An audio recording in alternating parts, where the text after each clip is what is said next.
Hello guys, good morning. कैसे हो आप सब? आपका एक बार फिर से स्वागत है आपके अपने चैनल आई विल पर, जिसमें कि हम कर रहे थे इकोनॉमी की टेस्ट सीरीज। और आज हम आ जाते हैं अपने टेस्ट पार्ट नंबर 4 पर, जो है टेस्ट नंबर 2 का पार्ट नंबर 4। ठीक है, तो चलिए शुरू करते हैं आज के फर्स्ट क्वेश्चन से। ठीक है, आज का फर्स्ट क्वेश्चन हमें क्या बोलता है, which of the following situations can lead to demand pull inflation in an economy. किसी भी इकोनॉमी में जो डिमांड पुल इन्फ्लेशन है वो किस सिचुएशंस में होता है। डिमांड पुल इन्फ्लेशन मतलब ऐसा इन्फ्लेशन, ऐसे प्राइस राइज जिसमें डिमांड के कारण, मतलब जब डिमांड बढ़ जाए तब इन्फ्लेशन जो होता है, ठीक है, उसको बोलते हैं डिमांड पुल इन्फ्लेशन। तो वो डिमांड पुल इन्फ्लेशन किस किस कारण से होता है देख लेते हैं। सबसे पहले चेंजिंग कंजप्शन पैटर्न। अगर कंजप्शन पैटर्न चेंज हो जाते हैं तो बिल्कुल, अगर कंजप्शन पैटर्न चेंज हो जाते हैं, मान लो पब्लिक ने डिमांड करना ज़्यादा शुरू कर दिया, तो हो सकता है कि डिमांड पुल इन्फ्लेशन हो जाए। Increase in administered prices, second है इंक्रीज इन एडमिनिस्ट्रेड प्राइसेस। देखो, अगर एडमिनिस्ट्रेड प्राइसेस बढ़ गए, अगर सामान के एडमिनिस्ट्रेड प्राइसेस बढ़ गए, इसका मतलब क्या हो गया, सप्लाई साइड इशू है। ठीक है, सप्लाई साइड में इशू है, सप्लाई साइड इशू है, मतलब ये क्या हो गया, कॉस्ट पुश इन्फ्लेशन हो गया। क्या हो गया, ये कॉस्ट पुश इन्फ्लेशन हो गया। ठीक है, डिमांड पुल नहीं है, कॉस्ट पुश या सप्लाई साइड इशू हो गया, तो ये स्टेटमेंट रॉन्ग होगी। अगर एडमिनिस्ट्रेटिव प्राइस इंक्रीज होते हैं तो ये क्या होता है, कॉस्ट पुश इन्फ्लेशन होता है, ना कि डिमांड पुल इन्फ्लेशन। थर्ड है गवर्नमेंट प्रोवाइडेड टैक्स रिबेट। अगर देखो, गवर्नमेंट अगर टैक्स रिबेट देती है तो पब्लिक के पास मनी क्या होगी, ज़्यादा होगी खर्च करने के लिए। अगर पब्लिक के पास मनी ज़्यादा होगी तो पब्लिक क्या करेगी, डिमांड ज़्यादा करेगी, और पब्लिक डिमांड ज़्यादा करेगी तो क्या होगा, इन्फ्लेशन होगा उससे। ठीक है, तो यस, ये भी डिमांड पुल इन्फ्लेशन में आता है। फोर्थ है इंक्रीज इन ब्लैक मनी। देखो, अगर ब्लैक मनी बढ़ती है इकोनॉमी में तो क्या होगा, वो उसमें भी पब्लिक के पास मनी ज़्यादा होगी, और पब्लिक के पास मनी ज़्यादा होगी तो लोग ज़्यादा खर्च करेंगे, वही बात होगी सेम। ठीक है, तो ब्लैक मनी अगर बढ़ती है तो भी मनी मल्टीप्लायर बढ़ता है, तो सारी चीज़ें सही हैं, तो डिमांड उससे बढ़ती है। ठीक है, तो डिमांड पुल इन्फ्लेशन इसके कारण भी होता है। तो फर्स्ट थर्ड एंड फोर्थ जो है इनके कारण होता है हमारा डिमांड पुल इन्फ्लेशन। और कॉस्ट पुश इन्फ्लेशन जो है वो मैंने बता दिया, एडमिनिस्ट्रेटिव प्राइसेस के इंक्रीज होने से होता है, या फिर मतलब कॉस्ट पुल इन्फ्लेशन और भी चीज़ों के कारण हो सकता है, जैसे कि वेजेस में राइज हो जाए। ठीक है, अगर वेजेस बढ़ जाए, या फिर टैक्सेस बढ़ जाए, ठीक है, या फिर टैक्सेस इंक्रीज हो जाएं, या फिर कोई इंफ्रास्ट्रक्चर बोटलनेक्स आ जाएं, ठीक है, या फिर कोई फ्लक्चुएशन आ जाए, मतलब सीजनल या साइक्लिकल रीजन के कारण, तो उसके कारण कॉस्ट पुश इन्फ्लेशन हो सकता है। तो ये दो टाइप के इन्फ्लेशन होते हैं, डिमांड पुल और कॉस्ट पुश। ठीक है, डिमांड में मतलब जब पब्लिक डिमांड ज़्यादा करने लगे, उनके पास पैसे बढ़ जाएं, और कॉस्ट पुश मतलब जब सामान की सप्लाई कम हो जाए या उसका कॉस्ट बढ़ जाए। जब सामान की सप्लाई कम होगी या फिर उसका कॉस्ट बढ़ जाएगा तो लोग उसको डिमांड ही कम करेंगे, और जब लोग डिमांड कम करेंगे तो क्या हो जाएगा, वैसे ही इन्फ्लेशन कम होगा। तो कॉस्ट मतलब दो टाइप के इन्फ्लेशन होते हैं, कॉस्ट पुश इन्फ्लेशन, एक डिमांड पुल इन्फ्लेशन। तो कॉस्ट पुश इन्फ्लेशन अलग होता है, मैंने बता दिया वो किस किस रीजन से होता है। तो क्वेश्चन नंबर 51 आंसर हो गया ए। आ जाते हैं क्वेश्चन नंबर 52 पे। Recently scientist use super computers to simulate a rupture in space and time considered as bridge between two remote regions in the universe. It is consistent with the general theory of relativity. However, its presence has not yet been established through observation or interference by astronomers। तो ये space का phenomena क्या है, तो देखो ये आपको पता ही होना चाहिए। ये एक हाइपोथेटिकल स्ट्रक्चर है जो अलग अलग पॉइंट्स को जोड़ेगा स्पेस एंड टाइम में, और ये आइंस्टीन की जो फील्ड इक्वेशन है उससे मेनली निकाला गया है। ठीक है, तो ये क्या है, ये है वर्म होल। ये क्या है, वर्म होल। ठीक है, तो साइंटिस्ट ने इसी के लिए सुपर कंप्यूटर का यूज़ किया है, इन दो पॉइंट्स को जोड़ने के लिए, वर्म होल को। ठीक है, 1 सेकेंड। और इसी का वर्म होल का दूसरा नाम है आइंस्टीन रोजन ब्रिज। क्या नाम है, आइंस्टीन रोजन ब्रिज, याद रखना, इसी का नाम है आइंस्टीन रोजन ब्रिज। अगर नाम आ जाए वर्म होल या आइंस्टीन रोजन ब्रिज तो सेम ही है। ठीक है, ये देखो यहाँ पे नॉर्मल रूट से जा रहा है, यहाँ पे अल्टरनेटिव रूट से जा रहा है, और जो अल्टरनेटिव रूट से दो पॉइंट्स को सुपर कंप्यूटर के थ्रू जोड़ने की कोशिश की जा रही है उसी को बोलते हैं आइंस्टीन रोजन ब्रिज। ठीक है, आइंस्टीन रोजन ब्रिज। तो ये हो जाता है हमारा क्वेश्चन नंबर 52। आ जाते हैं क्वेश्चन नंबर 53 पे। In the context of national income accounting हमें बताना है डोमेस्टिक टेरिटरी के बारे में, डोमेस्टिक टेरिटरी ऑफ इंडिया के बारे में। सबसे पहले हैं डोमेस्टिक टेरिटरी ऑफ इंडिया में क्या क्या आता है, बोल रहे हैं शिप्स एंड एयरक्राफ्ट जो हमारे नॉर्मल रेजिडेंट चलाते हैं, तो वो क्या डोमेस्टिक टेरिटरी में आते हैं, बिल्कुल, क्योंकि हमारे रेजिडेंट ही तो चला रहे हैं, बिल्कुल सही स्टेटमेंट है, आते हैं। सेकंड है natural gas rigs operated by resident. अगर हमारे रेजिडेंट ही चला रहे हैं इंटरनेशनल वाटर में तो रेजिडेंट तो चला रहे हैं, वो डोमेस्टिक टेरिटरी में ही आएगा, तो ये भी स्टेटमेंट हमारी सही है। सेकंड स्टेटमेंट भी हमारी करेक्ट है। थर्ड है embassies and consulates of foreign country located in India. देखो जो भी एम्बेसीज और कंसुलेट्स जो फॉरेन कंट्री के हैं जो इंडिया में लोकेटेड है उनको फॉरेन टेरिटरी ही माना जाता है, उनको डोमेस्टिक टेरिटरी नहीं माना जाता है। ठीक है, ये किस में आते हैं मेनली, इनको क्या माना जाता है, इनको फॉरेन टेरिटरी ही माना जाता है, इनको डोमेस्टिक टेरिटरी नहीं माना जाता है। तो थर्ड स्टेटमेंट तो बिल्कुल भी नहीं है। तो फर्स्ट एंड सेकंड स्टेटमेंट है, तो आंसर हमारा क्या आ गया, ए। ठीक है, समझ में आया कि डोमेस्टिक टेरिटरी में क्या क्या आते हैं। तो सिंपल सा क्वेश्चन था। आ जाते हैं क्वेश्चन नंबर 54 पे। बोल रहे हैं कि जितने भी इनडायरेक्ट टैक्स होते हैं वो रिग्रेसिव होते हैं और जितने भी डायरेक्ट टैक्स होते हैं वो प्रोग्रेसिव होते हैं। देखो आपने क्या ट्रिक सुनी होगी कि एक्सट्रीम स्टेटमेंट्स इन यूपीएससी की जो जितनी भी एक्सट्रीम स्टेटमेंट्स होती हैं वो रॉन्ग होती हैं, लेकिन एक आधी स्टेटमेंट सही भी हो जाती है। जैसे कि जितनी भी और इनडायरेक्ट टैक्सेस हैं वो रिग्रेसिव होते हैं। बिल्कुल, जितने भी इनडायरेक्ट टैक्सेस होते हैं वो तो रिग्रेसिव होते हैं, लेकिन जितने भी डायरेक्ट टैक्सेस हैं वो प्रोग्रेसिव नहीं होते। जितने भी डायरेक्ट टैक्सेस हैं वो प्रोग्रेसिव नहीं होते। जैसे कि मान लो एक फ्लैट टैक्स मान लो या प्रॉपर्टी टैक्स मान लो कि शहर में किसी का है। अब फ्लैट टैक्स जो है वो फ्लैट टैक्स है, मान लो कि 1000 रुपीज़ देने। एक बंदा है जो महीने में 1000 रुपये कमाता है, एक बंदा है जो महीने में 1 लाख रुपये कमाता है, और फ्लैट टैक्स दोनों को 1000 रुपये देना है। तो ये भी क्या हो गया, तो ये है तो डायरेक्ट टैक्स, लेकिन ये क्या है, प्रोग्रेसिव नहीं है। तो इस तरह से जितने भी डायरेक्ट टैक्स हैं वो तो प्रोग्रेसिव नहीं होते, लेकिन इनडायरेक्ट टैक्स जिन पे ये MRP वगैरह होता है ये सारे रिग्रेसिव ही होते हैं। ठीक है, तो ध्यान रखना जितने भी डायरेक्ट टैक्स हैं वो मैक्सिमम डायरेक्ट टैक्स प्रोग्रेसिव होते हैं, लेकिन एक आधे को छोड़ के। ठीक है, जैसे कुछ रिग्रेसिव भी हो सकते हैं। तो सेकंड स्टेटमेंट रॉन्ग है, फर्स्ट स्टेटमेंट करेक्ट है। तो हमारा आंसर क्या आ जाता है, ए। समझ में आया। आ जाते हैं क्वेश्चन नंबर 55 पे। हेयर कट क्या होता है। ठीक है, हेयर कट क्या होता है, हेयर कट क्या होता है, हेयर कट होता है लोन का अमाउंट और एक्चुअल वैल्यू ऑफ एसेट जो कोलेटरल की तरह यूज़ होती है उसको बोलते हैं हेयर कट। हेयर कट का मतलब होता है, देखो हेयर कट का मतलब होता है, मान लो आपने 100 रुपये का लोन दिया और उसके बदले में किसी ने आपको 50 रुपीज़ का कोलेटरल रख दिया, और आपने 100 रुपये का लोन दे रखा है, उसके बदले में 50 रुपीज़ के कोलेटरल के साथ उन्होंने लोन ले लिया और फिर बाद में उन्होंने पैसे दिए ही नहीं। तो आपके पास लगभग कितने पैसे बचे, मतलब कितने पैसे बचे, 50, और समझे कितने पैसे बचे, 50, कितने छोड़ने पड़े, 50 छोड़ने भी कितने पड़े, 50। तो ये क्या होगी, डिफरेंस हो गया between the loan amount, loan का अमाउंट था 100 and actual value of asset जो हमें कोलेटरल की तरह वो थी 50। तो कितना हेयर कट हुआ, 50 का हेयर कट हुआ, तो उसी को बोलते हैं हेयर कट।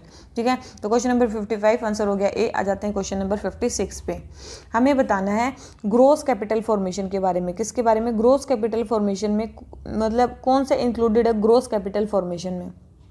ठीक है, तो देखो ग्रोस कैपिटल फॉर्मेशन का मतलब होता है कोई भी फिजिकल स्टॉक्स या ऐसे सामान को बनाना जो फ्यूचर में हमारे और कुछ बना सके, मतलब फ्यूचर में हमारी और मतलब जीडीपी उससे बढ़ सके या कुछ ऐसा हो सके, उसको बोलते हैं ग्रोस कैपिटल फॉर्मेशन। जैसे कि मशीनरी एंड इक्विपमेंट्स बनाते हैं तो वो तो ग्रोस कैपिटल फॉर्मेशन में ही आते हैं, बिल्कुल सही है। ठीक है, उसके बाद है लाइव स्टॉक। देखो लाइव स्टॉक भी हमारी वैसे तो कैपिटल फॉर्मेशन में ही आती है, क्योंकि अगर लाइव स्टॉक होगी तो मान लो कि या तो दूध दही कुछ भी उससे बनेगा, या फिर वो नहीं तो मीट वगैरह कुछ बनेगा, तो इससे क्या होगी, जीडीपी बढ़ेगी।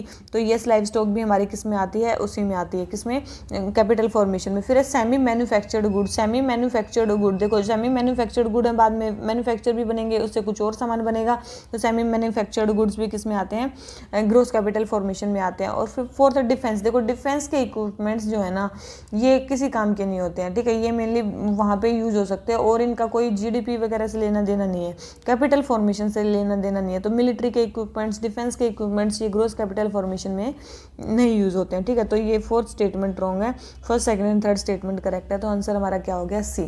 ठीक है, ध्यान रखना है इसको। तो प्रोडक्टिव कैपेसिटी ये इंक्रीज नहीं करेंगे डिफेंस इक्विपमेंट्स। तो क्वेश्चन नंबर 56 आंसर होगा सी। आ जाते हैं क्वेश्चन नंबर 57 पे। Incremental capital output ratio. Incremental capital output ratio का मतलब क्या होता है कि कितना इन्वेस्टमेंट आप कर रहे हो, कितना इन्वेस्टमेंट आप कर रहे हो और उससे कितनी जीडीपी आपकी इंक्रीज हो रही है, कितनी जीडीपी आप इंक्रीज हो रही है, उसी को बोलते हैं incremental capital output ratio, investment by GDP. ठीक है, कितने इन्वेस्टमेंट्स में कितनी जीडीपी इंक्रीज हो रही है उसी को बोलते हैं। ठीक है, it explain the relationship between the level of investment made in an economy and consequent increase in GDP. बिल्कुल इसी को बोलते हैं। ठीक है, उनके बीच का रिलेशनशिप बोल रहे हैं। ICOR of Indian economy has increased over the years. बोल रहे हैं कि देखो ICOR का इंक्रीज होना मतलब ICOR का इंक्रीज होना मतलब आपको इन्वेस्टमेंट तो ज़्यादा लगानी पड़ रही है और उससे क्या हो रहा है, मतलब वो GDP का आउटपुट कम आ रहा है। क्या ऐसा हो रहा है? नहीं, ऐसा नहीं हो रहा है। ठीक है, हाई वैल्यू मतलब जब ICOR की ज़्यादा वैल्यू होगी वो ज़्यादा मतलब ज़्यादा प्रेफर्ड नहीं है, क्योंकि अगर इन्वेस्टमेंट ज़्यादा करोगे और उससे GDP में रिजल्ट कम दिखेगा तो ये तो अच्छा नहीं है। ठीक है, तो हाई इंक्रीमेंटल मतलब हाई इन्वेस्टमेंट और कैपिटल आउटपुट कम, तो ये तो अच्छा नहीं है। जबकि हमारा अच्छा कब है? जब हमारा कम इन्वेस्टमेंट और ज़्यादा आउटपुट आए तब अच्छा है।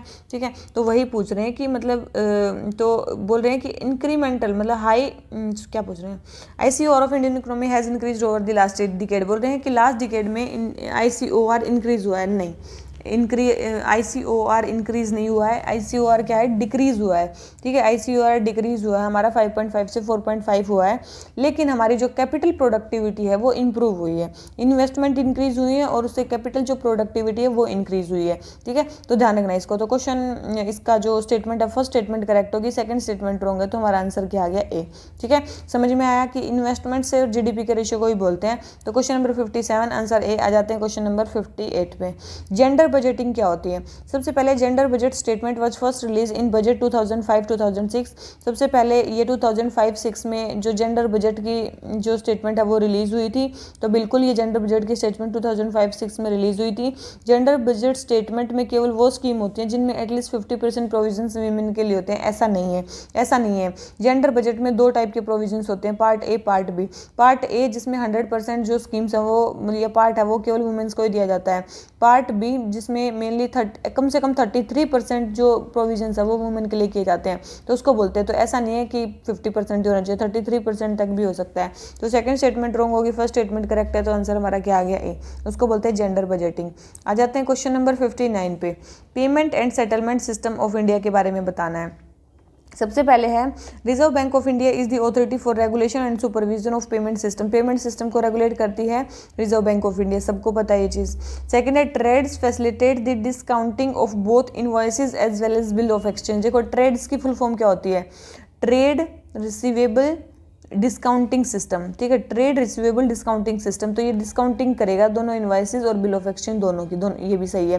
थर्ड है NPCI is authorised by RBI to act as Bharat bill payment central unit. बिल्कुल NPCI को RBI ने ही ऑथराइज किया है कि वो Bharat bill payment central unit की तरह काम करेगी, ये भी स्टेटमेंट सही है। तीनों ही स्टेटमेंट हमारे इसके बारे में सही है। ठीक है, तो इसके बारे में मैं क्या बता सकती हूँ? ठीक है, तो ये हो गया हमारा क्वेश्चन नंबर 59। आ जाते हैं क्वेश्चन नंबर 60 पे।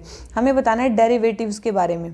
ठीक है, देखो कौन से एसेट्स एज ए डेरिवेटिव की तरह यूज होते हैं। ठीक है, कौन से एसेट डेरिवेटिव की तरह यूज होते हैं? तो करेंसी, बॉन्ड, स्टॉक्स सारे ही डेरिवेटिव की तरह यूज होते हैं। ठीक है, तो करेंसी, बॉन्ड, स्टॉक्स सारे ही डेरिवेटिव की तरह यूज होते हैं। डेरिवेटिव क्या होते हैं? ये कैपिटल मार्केट के इंस्ट्रूमेंट्स होते हैं, मनी मार्केट के नहीं। किसके? कैपिटल मार्केट के इंस्ट्रूमेंट होते हैं ये। कौन से? डेरिवेटिव। ठीक है, और ये अपनी वैल्यू को किससे ड्राइव करते हैं? अंडरलाइंग एसेट से, जैसे कि करेंसी से, बॉन्ड्स से, स्टॉक्स से, ट्रेडेड फंड्स से। ठीक है, ट्रेडेड फंड से भी अपनी वैल्यू को ड्राइव कर सकते हैं। ठीक है, और मेन कैपिटल मार्केट क्या होती है? जहाँ पे लॉन्ग टर्म डेप्ट या इक्विटी बैक्ड सिक्योरिटी को खरीदा या बेचा जाता है, उसको बोलते हैं capital market. Mainly capital market को गवर्न कौन करता है? सेबी गवर्न करता है। और मनी मार्केट को कौन करता है? RBI गवर्न करता है। ठीक है, और ठीक है, तो यही है। तो डेरिवेटिव्स क्या होते हैं? डेरिवेटिव्स मतलब जो अपनी वैल्यू ऐसे इंस्ट्रूमेंट्स जो अपनी वैल्यू को अंडरलाइंग एसेट से ड्राइव करते हैं, उसको बोलते हैं डेरिवेटिव्स। तो कैपिटल मार्केट के इंस्ट्रूमेंट है। समझ में आ गया? तो क्वेश्चन नंबर 60 आंसर हो गया ए। आ जाते हैं क्वेश्चन नंबर 61 पे। हमें बताना है इन्फ्लेशन को कंट्रोल करने के लिए, हाई इन्फ्लेशन को कंट्रोल करने के लिए कौन से फिस्कल मेजर्स लिए गए। देखो दो टाइप के मेजर्स होते हैं, एक होते हैं मॉनेटरी पॉलिसी, एक होती है फिस्कल पॉलिसी। फिस्कल पॉलिसी को कौन वो करता है? गवर्नमेंट। और मेनली मॉनेटरी पॉलिसी को कौन करता है? RBI। और जो मॉनेटरी पॉलिसी में क्या आते हैं? रेपो, रिवर्स रेपो, ये वाले जो रेट्स आते हैं ये आते हैं। और फिस्कल पॉलिसी में क्या आते हैं? गवर्नमेंट का टैक्स, एक्सपेंडिचर, ये सारी चीज़ें फिस्कल पॉलिसी में आती हैं। अब देख लें तो हाई इन्फ्लेशन को कंट्रोल करने के लिए कौन से फिस्कल मेजर लिए गए हैं। सबसे पहले गवर्नमेंट स्पेंडिंग को इंक्रीज करना। देखो इन्फ्लेशन को हमें कंट्रोल करना है। इन्फ्लेशन मतलब मनी सप्लाई जो है इकोनॉमी में, मनी सप्लाई जो है इकोनॉमी में बढ़ी हुई है, उसको हमें क्या करना है? इस मनी सप्लाई बढ़ी हुई को हमें कम करना है। मनी सप्लाई को कम करना है तो क्या करना है? हमें उन्होंने पैसा इकोनॉमी से खींचना है, वहाँ पे ज़्यादा स्पेंड नहीं करना है, ठीक है, वहाँ से पैसा खींचना है। तो अगर पैसा खींचना है तो गवर्नमेंट स्पेंड क्यों करेगी, गवर्नमेंट तो कम स्पेंड करेगी ना। तो फर्स्ट स्टेटमेंट तो हमारी होगी रॉन्ग कि गवर्नमेंट तो वहाँ स्पेंड नहीं करेगी। सेकंड है इंक्रीज इन डायरेक्ट टैक्सेस, बिल्कुल देखो अगर टैक्सेस को इंक्रीज कर देगी तो क्या होगा, टैक्सेस को इंक्रीज कर देगी तो लोगों के हाथ से पैसा किसके पास जाएगा, गवर्नमेंट के पास जाएगा, तो बिल्कुल ये भी है।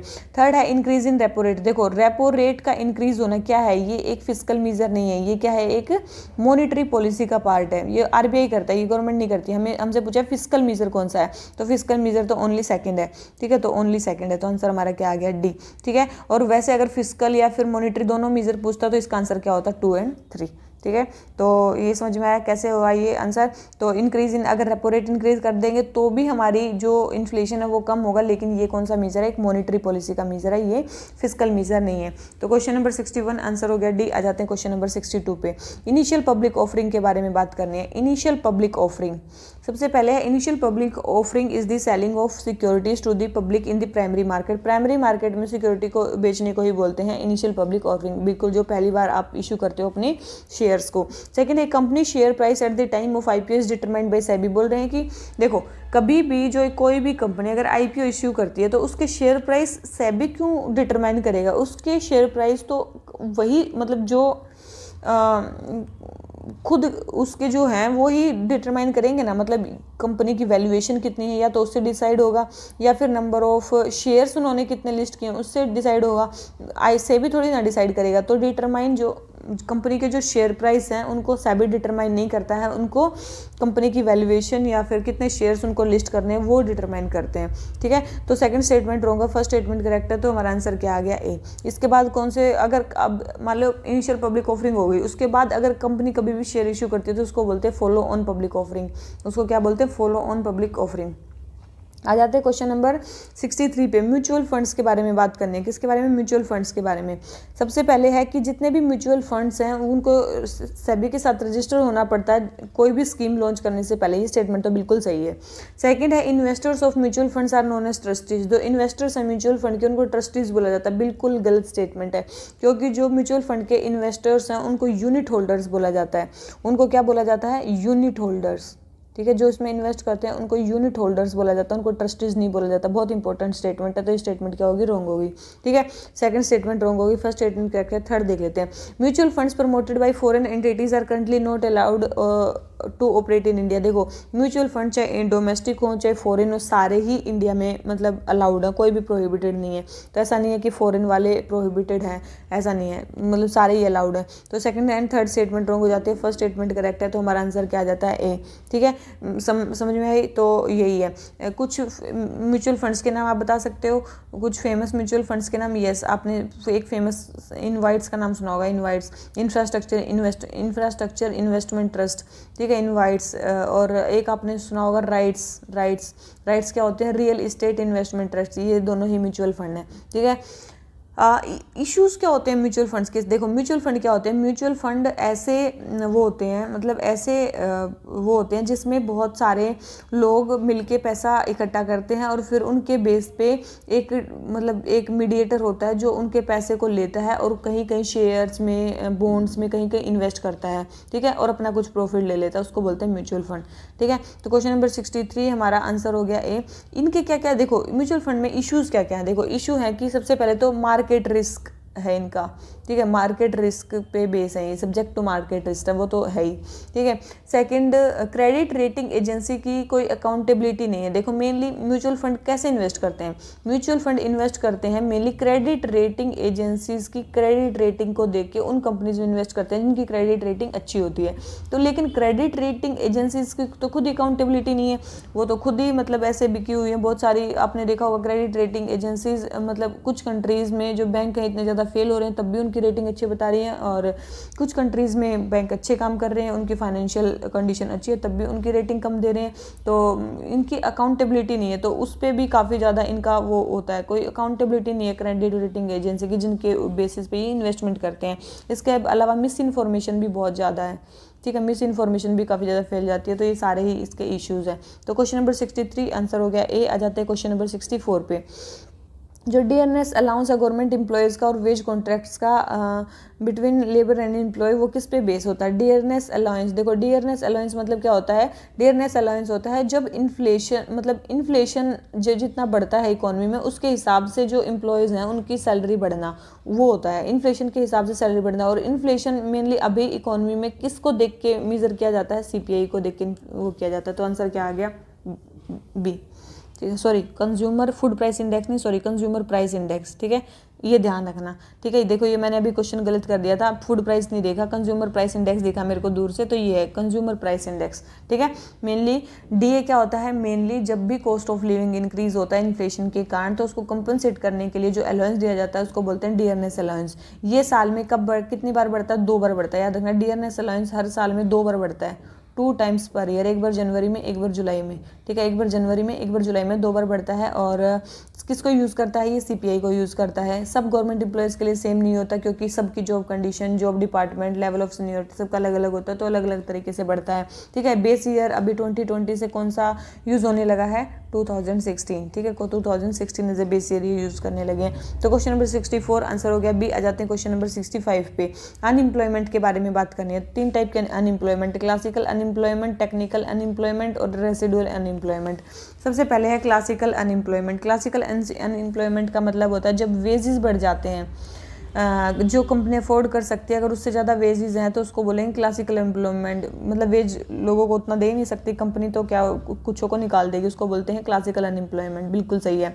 टेक्निकल अनएम्प्लॉयमेंट का मतलब है अनएम्प्लॉयमेंट जब स्किल्स जो हैं वर्कर्स की वो रिडेंडेंट हो जाती हैं, क्योंकि अब डिफरेंट चीज़ें यूज़ होने लगी, तो उसको बोलते हैं टेक्निकल अनएम्प्लॉयमेंट।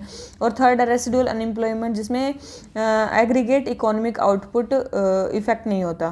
ठीक है, रेसिडुअल अनएम्प्लॉयमेंट का देखो, रेसिडुअल अनएम्प्लॉयमेंट होता है कि जब फुल एम्प्लॉयमेंट है उस टाइम पे भी कुछ लोग अनएम्प्लॉयड रहेंगे। जब मान लो इकोनॉमी में 100 जॉब्स हैं और 100 की 100 जॉब्स भरी हुई हैं, तो अभी भी कुछ लोग जो अनएम्प्लॉयड होते हैं, तो उसको बोलते हैं रेसिडुअल अनएम्प्लॉयमेंट, की तभी भी कोई मतलब एम्प्लॉयमेंट उनको नहीं मिला, उसको बोलते हैं रेसिडुअल अनएम्प्लॉयमेंट। ठीक है, और ये जो लिख रखा है कि जब एग्रीगेट इकोनॉमिक आउटपुट पे उस एम्प्लॉयमेंट का कोई फर्क ही ना पड़े, तो उसको क्या बोलते हैं? उसको बोलते हैं डिस्गाइज्ड अनएम्प्लॉयमेंट। उसको क्या बोलते हैं? Disguised unemployment. ठीक है, तो ये है डिस्गाइज्ड अनएम्प्लॉयमेंट। तो रेसिडुअल अनएम्प्लॉयमेंट की डेफिनेशन गलत दे रखी है, तो आंसर हमारा क्या आ जाता है? ए। ठीक है, समझ में आया? Classical unemployment, technical unemployment, residual unemployment, disguised unemployment. आ जाते हैं क्वेश्चन नंबर 66 पे। जीन थेरेपी जो कैंसर को ठीक करती है, तो उसके बारे में बताना है। सबसे पहले base editing allows altering the molecular structure of one of the 4 basis in genetic code. बिल्कुल बेस एडिटिंग में बेसिस को 4 में से एक बेस को वो किया जाता है, एडिट किया जाता है, बिल्कुल अल्टर किया जाता है। क्रिस्पर एक टेक्नोलॉजी है। क्रिस्पर क्या है? एक जीन एडिटिंग टेक्नोलॉजी है जिसमें केस9 प्रोटीन, ये केस9 क्या है? एक सीजर टाइप प्रोटीन होता है जो मेनली डीएनए को बीच से कट करता है। ठीक है, सीजर टाइप प्रोटीन होता है, डीएनए को बीच से कट करता है। तो selectively modified the DNA of living organism, एक स्पेशल प्रोटीन का यूज़ करते हैं केस9, तो ये भी इसमें यूज़ होता है। ठीक है, दोनों ही स्टेटमेंट इसके बारे में सही है, तो इसका आंसर हमारा क्या हो गया? सी। ठीक है, आंसर हमारा क्या हो गया? सी। दोनों ही चीज़ें सही हैं जीन थेरेपी के बारे में। आ जाते हैं क्वेश्चन नंबर 67 पे। कौन सी फिश नहीं है? देखो ये आपको पता है तो पता है, नहीं पता है तो नहीं पता, क्या कर सकते हैं उसमें? ये जो चॉकलेट बॉर्डर्ड फ्लीटर है ना, ये क्या है? एक बटरफ्लाई है जो सिक्किम में मिली थी। ठीक है, ये आप अगर करंट अफेयर्स पढ़ रहे होगे तो आपको पता चलेगा ये बटरफ्लाई थी जो सिक्किम में मिली थी। ठीक है, तो ये फिश नहीं है, तो चॉकलेट बॉर्डर फ्लीटर जो है ये फिश नहीं है। तो क्वेश्चन नंबर 67 आंसर हो गया बी। आ जाते हैं क्वेश्चन नंबर 68 पे। डिजिटल बैंकिंग यूनिट्स के बारे में बात करना है इंडिया में। बोल रहे हैं कि रीजनल रूरल बैंक और लोकल एरिया बैंक भी खोल सकते हैं और डिजिटल बैंकिंग यूनिट को। बिल्कुल गलत स्टेटमेंट है। Regional rural bank, payment bank और ये लोकल एरिया बैंक ये नहीं खोल सकते हैं। ठीक है, पेमेंट बैंक भी है इसी में, तो ये नहीं खोल सकते हैं। तो फर्स्ट स्टेटमेंट तो होगी रॉन्ग। फर्स्ट स्टेटमेंट रॉन्ग होती है तो डायरेक्ट आंसर आ गया। देखो कुछ नहीं किया, मेरे को पता ही नहीं था आगे डिजिटल बैंकिंग यूनिट क्या होते हैं क्या नहीं है। ठीक है, तो ये है। सेकंड है डिजिटल बैंकिंग यूनिट क्रेडिट और वो क्या बोलते हैं डेबिट कार्ड दोनों इशू करते हैं। कोई फिजिकल कैश एक्सेप्टेंस जो है वो फिजिकल काउंटर से अलाउड होता है। बिल्कुल, देखो मान लो कोई बैंक है, उसकी कोई ब्रांच है, वहीं पे कुछ एक ऐसा सिस्टम डाल देंगे जहाँ पे डिजिटल बैंकिंग का भी काम होता होगा, ठीक है। तो उससे वहाँ पे कोई फिजिकल कैश एक्सेप्टेंस अलाउड नहीं है थ्रू फिजिकल काउंटर, तो वहाँ पे अलाउड नहीं होता है, ठीक है। तो फिजिकल कैश नहीं, वहाँ पे हर चीज़ क्या होगी, डिजिटल होगी। तो सेकंड एंड थर्ड स्टेटमेंट हमारी क्या है, करेक्ट है, ठीक है। शेड्यूल कमर्शियल बैंक अलाउड है डिजिटल बैंकिंग यूनिट को खोलने के लिए। कब अनाउंस किया गया था, अभी रिसेंटली बजट में अनाउंस किया गया है कि हम 75 डिजिटल बैंकिंग यूनिट्स को खोलेंगे। कहाँ पे, 75 डिस्ट्रिक्ट्स ऑफ कंट्री में, क्योंकि हम 75 ईयर ऑफ इंडिपेंडेंस को मना रहे हैं इसलिए, ठीक है। ये क्या होते हैं, ये एक specialised fixed point business unit होते हैं शेड्यूल कमर्शियल बैंक जिनको खोलते हैं, ठीक है, जिसमें कुछ मिनिमम डिजिटल इंफ्रास्ट्रक्चर होता है, मतलब कुछ सर्विसेज की डिलीवरी के लिए, सर्विसेज की डिलीवरी के लिए, ठीक है। इसके बेनिफिट क्या होते हैं डिजिटल बैंकिंग यूनिट के, एक देखो, एक तो ये 24/7 काम कर सकता है, ठीक है। दूसरी चीज़, digital service provider, digitally service मिल जाएंगी। एक पीपल को कंप्यूटर या कनेक्टिविटी की ज़रूरत नहीं है, वहाँ जाओ और आप अपना बैंकिंग का काम करो, पेपर वर्क आपको नहीं करना पड़ेगा। बैंक स्टाफ जो है, शेड्यूल कमर्शियल बैंक का है तो बैंक स्टाफ इनको हेल्प कर सकता है अगर कोई प्रॉब्लम होती है तो, ठीक है। और इससे क्या होगी, डिजिटल फाइनेंशियल लिटरेसी भी बढ़ेगी और अवेयरनेस भी बढ़ेगी लोगों में डिजिटल बैंकिंग के थ्रू, डिजिटल बैंकिंग की। तो यही है डिजिटल बैंकिंग यूनिट्स का कंसेप्ट, ठीक है, यही है डिजिटल बैंकिंग यूनिट का कंसेप्ट। देखो ये जो पिक्चर्स देख रहे हो ना, जैसे कि ये होते हैं डिजिटल बैंकिंग यूनिट्स का मतलब स्ट्रक्चर कि किस टाइप के होते हैं। देखो इसमें सारी चीज़ें आपको खुद ही करनी होगी, सारी मशीन होगी, वहाँ पे आपको करना होगा। जैसे एटीएम होगा, कोई पासबुक को वो पास करने वाली होगी, या फिर कोई लोन पास करवाने वाली होगी। ऐसी डिजिटल बैंकिंग यूनिट्स होती है जिसमें आप डेबिट क्रेडिट कार्ड ऐसे इशू कर सकते हो। एक ऐसा ऑफिस होगा जिसमें आप कुछ मतलब डाउट्स भी पूछ सकते हो, ठीक है। तो ये प्रीमाइसेस के इमेजेस हैं जहाँ पर डिजिटल बैंकिंग यूनिट खुली हुई है, ठीक है। देखो ये फ़ायदे हैं, ठीक है, ये फ़ायदे हैं इनके। एक तो 24/7 ये डिजिटल ब्रांचेस काम करेंगी, कैसे होंगी, सेल्फ सर्विस मोड में होंगी, ठीक है। दूसरी, शेड्यूल कमर्शियल बैंक के स्पेशलाइज्ड यूनिट की तरह सेटअप की जाएंगी, 24/7 काम करेंगी। यहाँ से cash withdrawal, deposit services, net banking, ये सारे काम कर सकते हो आप। ये कस्टमर यहाँ पे डिजिटल असिस्टेंट जोन का भी यूज़ कर सकते हैं, जहाँ पे स्पेशल इम्फेसिस दिया जाएगा एजुकेशन एंड अवेयरनेस पे। अकाउंट ओपन कर सकते हो, KYC अपडेट कर सकते हो, फंड ट्रांसफ़र कर सकते हो, ठीक है, NEFT RTGS से, ठीक है। इसके अलावा ये सारी चीज़ें हो सकती हैं, ये सारी चीज़ें हैं, ठीक है। ये तो सारी चीज़ें पढ़ लेना। तो यही फ़ायदे हैं इसके डिजिटल बैंकिंग यूनिट के जो सेटअप की जा रही हैं, ठीक है, ध्यान रखना इसका। तो ये हो जाता है हमारा क्वेश्चन नंबर 68 कंप्लीट। आ जाते हैं क्वेश्चन नंबर 69 पे। हमें बताना है कौन सा डिपार्टमेंट क्या क्या फंक्शन करता है, ठीक है, कौन सा नोडल डिपार्टमेंट है और उसका क्या क्या फंक्शन है, ठीक है। क्वेश्चन नंबर 69, ठीक है। सबसे पहले department of expenditure. Department of expenditure इसमें क्या करता है, याद रखना, पब्लिक फाइनेंस मैनेजमेंट करता है। क्या बनता है, overseeing of public finance management करता है। कौन सा department of expenditure. Department of investment and public asset management क्या करता है, ये स्ट्रेटेजिक बेस्ड इन्वेस्टमेंट को देखता है, ये बिल्कुल सही है। फिर है department of financial services. Department of financial services क्या है, इंटरनेशनल बैंकिंग रिलेशंस को देखता है, इंटरनेशनल बैंकिंग रिलेशंस को देखता है, ठीक है। और फिर है डिपार्टमेंट ऑफ इकोनॉमिक अफेयर्स। ये क्या करता है, ये इंडियन इकोनॉमिक सर्विस की जो कार्डर है उसको मेंटेन करता है, डिपार्टमेंट ऑफ इकोनॉमिक सर्विस, ठीक है। अगर आप इंडियन इकोनॉमिक सर्विस में जाते हो तो मेनली क्या होगा, डिपार्टमेंट ऑफ इकोनॉमिक सर्विस आपके कार्डर को देखेगा। तो दो स्टेटमेंट इसमें रॉन्ग है, एक तो ये फर्स्ट रॉन्ग है और एक थर्ड रॉन्ग है, और second and fourth statement correct है। तो हमें बतानी है कि करेक्टली मैच्ड कौन सी है, तो ओनली 2 पेयर्स करेक्टली मैच्ड है, ठीक है। इसमें आपको सारी चीज़ें पता होनी चाहिए, तभी आप ये ऐसे टाइप के क्वेश्चंस कर सकते हो। तो क्वेश्चन नंबर 69 आंसर हो गया बी। आ जाते हैं क्वेश्चन नंबर 70 पे। हमें बताना स्टेट डेवलपमेंट लोन्स के बारे में। इसके बारे में, स्टेट डेवलपमेंट लोन्स के बारे में बोल रहे हैं कि ये इनको SLR की तरह यूज़ किया जा सकता है। तो बिल्कुल इनको SLR की तरह यूज़ किया जा सकता है, ठीक है। SLR मतलब स्टैट्यूटरी लिक्विडिटी रेशियो। मैंने बताया था ना कि CRR का बताया था। CRR मतलब जो RBI के पास आपको रखने पड़ते हैं कुछ पैसे, ठीक है। एक SLR जब बैंक को अपने ही पास रखने पड़ते हैं, तो स्टेट डेवलपमेंट लोन्स जो है वो भी एज ए यूज़ किए जा सकते हैं SLR की तरह। सेकेंड है, their maturity can not exceed 1 year. ऐसा नहीं है, इनकी मेच्योरिटी मोर देन 1 ईयर ही होती है। स्टेट डेवलपमेंट लोन्स की लंबे टाइम के लिए ही लेते हैं। तो सेकंड स्टेटमेंट तो रॉन्ग होगी, और सेकंड स्टेटमेंट रॉन्ग होती है, डायरेक्ट हमारा आंसर आ गया सी, ठीक है। They are traded in capital market. Yes, Bombay stock exchange और नेशनल स्टॉक एक्सचेंज में भी ये मतलब इनकी ट्रेडिंग होती है, और ये लेस रिस्की होते हैं क्योंकि इनकी क्या होती है, सॉवरेन गारंटी होती है, ठीक है, स्टेट डेवलपमेंट लोन्स की। तो क्वेश्चन नंबर 70 आंसर हो गया सी। आ जाते हैं क्वेश्चन नंबर 71 पे। हमें बताना है फाइनेंशियल स्टेबिलिटी रिपोर्ट के बारे में। किसके बारे में? फाइनेंशियल स्टेबिलिटी रिपोर्ट के बारे में बोल रहे हैं कि सबसे पहले इसको आरबीआई निकालता है, बिल्कुल इसको आरबीआई निकालता है।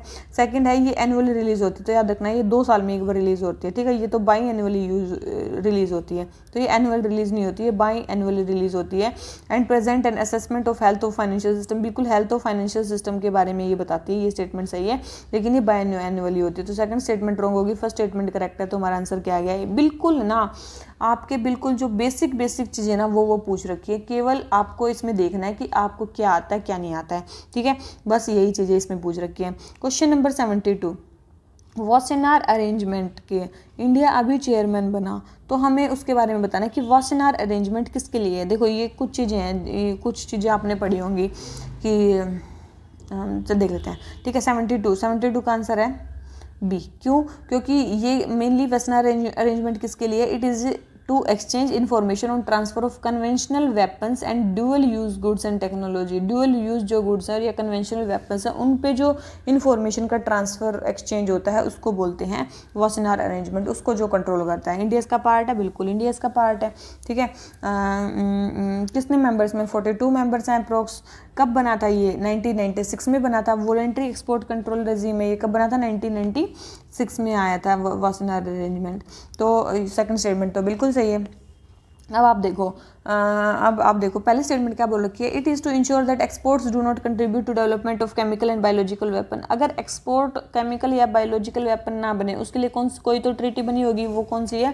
वो है ऑस्ट्रेलिया ग्रुप। कौन सी बनी है? याद रखना, ऑस्ट्रेलिया ग्रुप। अगर आ जाए तो ये है ऑस्ट्रेलिया ग्रुप, ठीक है। ऑस्ट्रेलिया ग्रुप है ये। इंडिया इसका मेंबर है, यस इंडिया इसका भी मेंबर है, याद रखना। ऑस्ट्रेलिया ग्रुप है जो मेनली कि एक्सपोर्ट्स जो है वो किस में कंट्रीब्यूट नहीं करने चाहिए, केमिकल या बायोलॉजिकल वेपन्स के बनने में। फिर है मिसाइल और मिसाइल टेक्नोलॉजी को रोकने के लिए भी कोई बनी है, बिल्कुल MTCR का नाम सुना होगा, मिसाइल टेक्नोलॉजी कंट्रोल रेजिम, ठीक है। इंडिया इसका भी पार्ट है, ठीक है, तो उसको भी रोकने के लिए बनी है। फिर है फोर्थ स्टेटमेंट दे रखी है, it is to control the proliferation of nuclear weapon. Nuclear weapon को रोकने के लिए है ताकि उनके एक्सपोर्ट्स को रोका जा सके। तो ये इसके लिए क्या है? NSG मतलब न्यूक्लियर सप्लायर ग्रुप, ठीक है। Nuclear supplier group mainly nuclear weapons को रोकने के लिए है। इंडिया लेकिन इसका पार्ट अभी नहीं बना है क्योंकि चाइना इसमें रोड अटका रहा है, तो इंडिया इसका पार्ट नहीं बना है। तो डी स्टेटमेंट रॉन्ग है फर्स्ट।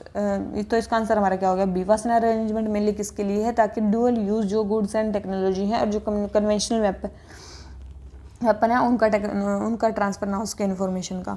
तो क्वेश्चन नंबर 73, बायोफ्लोक फार्मिंग क्या होती है? बायोफ्लोक फार्मिंग क्या होती है? बायोफ्लोक फार्मिंग होती है जहाँ पे हाई डेंसिटी फिश फार्मिंग को किया जाता है। हाई डेंसिटी फिश फार्मिंग को किया जाता है कंट्रोल्ड इन्वायरमेंट में, जिसमें फिश वेस्ट को यूज़फुल न्यूट्रिशन की तरह यूज़ किया जाता है। जिसमें फिश वेस्ट को एक यूज़फुल न्यूट्रिशन की तरह यूज़ किया जाता है, उसको बोलते हैं बायोफ्लोक फार्मिंग। क्या बोलते हैं? बायोफ्लोक फार्मिंग, ठीक है। इसलिए इसको बायोफ्लोक फिश फार्मिंग भी बोला जाता है, ठीक है। बायोफ्लोक फिश फार्मिंग भी बोला जाता है। तो क्वेश्चन नंबर 73 आंसर हो गया बी। आ जाते हैं क्वेश्चन नंबर 74 पर। Ratnagiri prehistoric geoglyph news में है, तो ये किस लिए है, ठीक है। Ratnagiri prehistoric geoglyph in news में क्यों है? तो याद रखना ये क्या है? ये है एक प्री हिस्टोरिक रॉक आर्ट जो लेटराइट प्लेटू की सरफेस पे बनी हुई है। कैसे बनी हुई है? थ्रू इन सीजन पीकिंग, कार्विंग, अपग्रेडिंग, इनसे बनी हुई है, ठीक है। तो ये एक टाइप की क्या है? प्री हिस्टोरिक रॉक आर्ट है, ठीक है। तो यही है रत्नागिरी प्री हिस्टोरिक जियोगिल्फ, ठीक है। जियोगिल्फ इसी को बोलते हैं जिसमें जो लेटराइट के प्लेटू की सरफेस पे जो इन चीज़ों से जो चीज़ें बनी होती हैं उसी को बोलते हैं प्री क्या होते हैं? जियोगिल्फ, इसको बोलते हैं जियोगिल्फ, ठीक है, ठीक है। ये आपने देखा होगा कि देखो ये जो it is a type of mural painting जो freshly laid wet lime plaster पे की जाती है। ये कौन सी है? ये आपने सुनी होगी फ्रिस्को पेंटिंग, ठीक है। फ्रिस्को पेंटिंग होती है जो ऐसे की जाती है, ठीक है। और ये कौन सी है? जियोगिल्फ, ठीक है। देखो इस टाइप की रॉक कार्विंग्स की गई हैं वहाँ पे, ठीक है। इस टाइप की रॉक कार्विंग की गई है, ठीक है। Ratnagiri pre historic rock art ये हैं जियोगिल्फ जो मेनली रॉक्स पे ऐसे से करके बनाई गई हैं, ठीक है। देखो ये फेमस क्यों है, सिग्निफिकेंस क्यों है, रत्नागिरी रॉक आर्ट क्यों फेमस है, एक क्यों सिग्निफिकेंट है, ये आप देख लेना, पढ़ लेना कि क्यों सिग्निफिकेंट है। तो ऐसे टाइप की फोना वहाँ पे बनाई हुई हैं जो आजकल भी प्रेजेंट नहीं है, ठीक है। एक ऐसा बताया गया कि वहाँ पे उस टाइम पे भी ह्यूमन सेटलमेंट्स प्रेजेंट थे, मिडिल स्टोन एज में भी, ठीक है।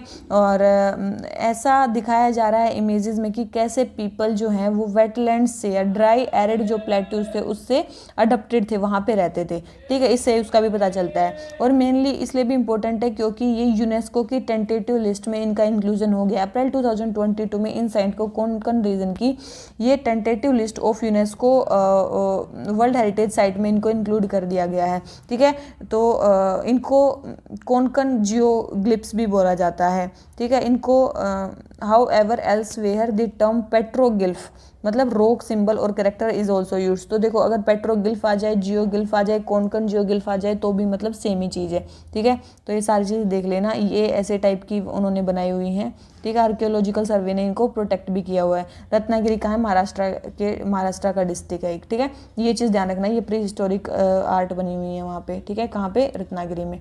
ये मैंने आपको दिखा दिया मोटा मोटा, अब आप इसको ध्यान रखना। तो हमारा क्वेश्चन नंबर 74 हो जाता है कंप्लीट। आ जाते हैं क्वेश्चन नंबर 75 पे। हमें बताना जीडीपी एट मार्केट प्राइसेस के बारे में। बोल रहे हैं कि GDP market prices, GDP basic prices से मार्केट प्राइसेस पे हमें कैसे मिलेगी, हमें क्या करना पड़ेगा, जीडीपी बेसिक प्राइस से मार्केट प्राइस में कैसे कन्वर्ट होगी, हमें वो बताना है। तो प्लस होता है टैक्स और माइनस होती हैं सब्सिडीज, ठीक है। तो उससे होएगी ये, ठीक है। तो प्लस टैक्स माइनस सब्सिडीज, तो प्रोडक्ट टैक्सेस को हमें ऐड करना होगा और प्रोडक्ट सब्सिडीज को हमें घटाना होगा, तो हमें क्या मिल जाएगी, बेसिक प्राइसेस से मार्केट प्राइसेस पे हमारी जो जीडीपी वो आ जाएगी, ठीक है। तो क्वेश्चन नंबर 75 आंसर हो गया ए। आ जाते हैं क्वेश्चन नंबर 76 पे। हमें बताना है कि इन्वेस्टमेंट एक्सपेंडिचर के बारे में। किसी भी इकोनॉमी में इन्वेस्टमेंट एक्सपेंडिचर किसको बोला जाएगा, ठीक है। इन्वेस्टमेंट एक्सपेंडिचर किसको बोला जाएगा, तो सबसे पहले फिक्स्ड कैपिटल, अगर कोई एसेट्स हैं तो उसको भी इन्वेस्टमेंट कैपिटल बोला जाएगा, ठीक है। या फिर इन्वेंट्री कोई प्रोड्यूस कर रहे हैं तो उसको भी इन्वेस्टमेंट एक्सपेंडिचर बोला जाएगा। परचेज ऑफ शेयर्स तो बहुत अलग है, उसको नहीं बोला जाएगा, ठीक है। परचेज ऑफ शेयर्स तो एक अलग चीज़ हो गई, वो अलग उसमें आ गया। सेकंड है production of consumption good. Consumption goods को अगर आप वो कर रहे हो, मतलब प्रोड्यूस कर रहे हो, तो वो किस में आएगा, वो कंजप्शन एक्सपेंडिचर में आएगा, ठीक है। तो ये आएगा कंजप्शन एक्सपेंडिचर में, ये आएगा कंजप्शन एक्सपेंडिचर में। ये शेयर्स का तो अलग ही कंसेप्ट है। इन्वेंट्री है, बिल्कुल इन्वेंट्री तो हमारी इन्वेस्टमेंट एक्सपेंडिचर में आएगी, और फिक्स्ड कैपिटल एसेट अगर बन रहे हैं वो भी हमारे किस में आएंगे, इन्वेस्टमेंट एक्सपेंडिचर में आएंगे। तो फर्स्ट एंड फोर्थ हमारा करेक्ट है और सेकंड एंड थर्ड हमारा रॉन्ग है। तो आंसर हमारा क्या आ जाता है, सी। आ जाते हैं क्वेश्चन नंबर 77 पे। रिजर्व बैंक ऑफ इंडिया के बारे में बात करनी है। Its affairs are govern by central bank of directors appointed under banking regulation act. बोल रहे हैं कि रिजर्व बैंक ऑफ इंडिया के जो गवर्न होते हैं सेंट्रल बोर्ड ऑफ डायरेक्टर्स, वो बैंकिंग रेगुलेशन एक्ट से गवर्न होते हैं, ठीक है। तो बिल्कुल भी नहीं, वो किससे गवर्न होते हैं, आरबीआई एक्ट 1934 से गवर्न होते हैं। किससे, आरबीआई एक्ट 1934 से गवर्न होते हैं, ठीक है। आरबीआई एक्ट 1934 से गवर्न होते हैं। सेंट्रल बोर्ड ऑफ डायरेक्टर्स में गवर्नमेंट ऑफिशियल्स भी होते हैं, तो बिल्कुल गवर्नमेंट ऑफिशियल्स भी होते होंगे। ये स्टेटमेंट तो सही है, तो सेकंड स्टेटमेंट करेक्ट है, फर्स्ट स्टेटमेंट रॉन्ग है। और हमसे क्या पूछे, रॉन्ग स्टेटमेंट पूछे, तो आंसर हमारा क्या आ गया, ए, ठीक है। रॉन्ग आंसर पूछिए तो हमारा गया, देखो सेंट्रल बोर्ड ऑफ डायरेक्टर्स में इसमें कौन कौन होता है, सेंट्रल बोर्ड ऑफ डायरेक्टर्स में इसमें कौन होता है, एक तो ऑफिशियल डायरेक्टर्स होते होंगे, ठीक। तो एक तो ऑफिशियल डायरेक्टर हो गया, ठीक है। एक तो ऑफिशियल डायरेक्टर जैसे कि गवर्नर, ठीक है। और चार से ज़्यादा डिप्टी गवर्नर नहीं होने चाहिए। चार एक तो मेन गवर्नर, एक 4 से ज़्यादा डिप्टी गवर्नर नहीं होने चाहिए। कुछ होते हैं नॉन ऑफिशियल डायरेक्टर्स में कुछ गवर्नमेंट नॉमिनेट करती है, और कुछ अदर्स डायरेक्टर्स होते हैं जो लोकल बोर्ड से लाए जाते हैं, मतलब जो हर एक लोकल बोर्ड से एक वो आता है, मतलब जो डायरेक्टर होता है वो गवर्नमेंट जिनको अपॉइंट करते हैं उसमें से 10 जो है वो वेरियस फील्ड से होते हैं, जो 2 होते हैं वो गवर्नमेंट ऑफिशियल्स होते हैं। तो बिल्कुल सेंट्रल बोर्ड ऑफ डायरेक्टर्स में गवर्नमेंट ऑफिशियल्स भी होती है। तो ये मैंने पूछा था, तो ये हमने बता दिया। तो क्वेश्चन नंबर 77 आंसर हो गया ए। आ जाते हैं क्वेश्चन नंबर 78 पे। लिविंग वेज और मिनिमम एज के बारे में बात करनी है। देखो मिनिमम वेज क्या होता है, देखो एक होता है लिविंग वेज। लिविंग वेज होता है कि मेनली मिनिमम प्राइस जो जीने के लिए ज़रूरी है उसको बोलते हैं लिविंग वेज। बिल्कुल सही स्टेटमेंट है ये, ठीक है, बिल्कुल सही स्टेटमेंट है। लिविंग वेज उसी को बोलते हैं। मिनिमम वेज किसको बोलते हैं, मेनली आपकी लेबर के हिसाब से या स्किल के हिसाब से जो मिनिमम वेज होता है उसको बोलते हैं मिनिमम वेज।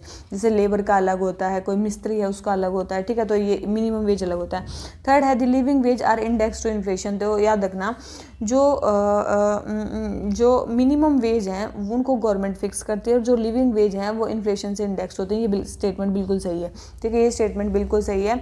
और अभी गवर्नमेंट सोच रही है कि मिनिमम वेज से हम जो गवर्नमेंट मिनिमम वेज फिक्स करती है उसकी जगह लिविंग वेज फिक्स कर दे, ताकि ज़्यादा से ज़्यादा लोग जो है वो पॉवर्टी की उससे बाहर आ सकें। तो मेनली मिनिमम वेज की जगह गवर्नमेंट सोच रही है कि वो किस पे शिफ्ट हो जाए, लिविंग वेज पे शिफ्ट हो जाए, कि उनका जीने वो करने का मतलब आप कंप्लीट कर दो, कॉस्ट ऑफ लिविंग को कंप्लीट कर दो, ठीक है।